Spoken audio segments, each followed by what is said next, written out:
World leaders are weighing in on the detention of world #1 tennis star Novak Djokovic. He remains holed up inside a quarantine facility in Melbourne after his visa to enter the country was cancelled. Novak Djokovic continues to draw the attention of the world, confined to a quarantine facility in Melbourne as he awaits Monday's court challenge against the cancellation of his visa. The facility also houses refugees that have been held for up to 9 years pending their own legal processes.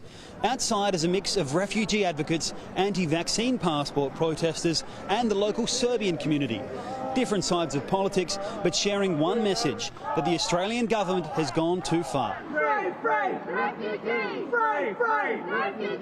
It's believed the world's #1 tennis star was relying on having previously contracted the virus as part of his medical exemption. This is valid in some parts of Europe, but not Australia. The federal government warned Tennis Australia about this twice as they bid for an exemption for him to compete through the Victorian government.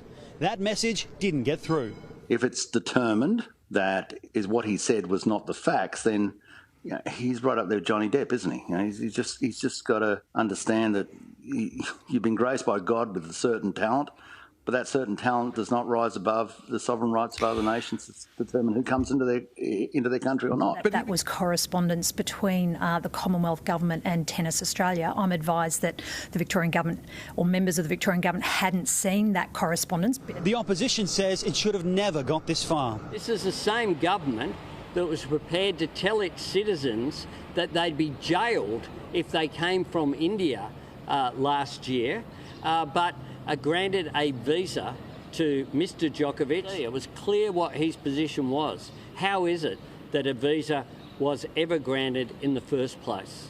A prominent Melbourne lawyer says the lengthy nature of court processes means it's likely Djokovic will get to play at the Australian Open while the legal proceedings are ongoing. His Serbian supporters in Melbourne are even more confident.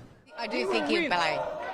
Refugee advocates at the protest hope the world's #1 tennis star can learn from his experience and use his voice for their cause. The world is watching this corner. The most celebrated tennis player in the world is holed up in exactly the same place as the most vulnerable people in the world. We're calling on Novak Djokovic, who is detained here, to stand with refugees and call on the government to take up the New Zealand offer and to end the cruelty which can happen today.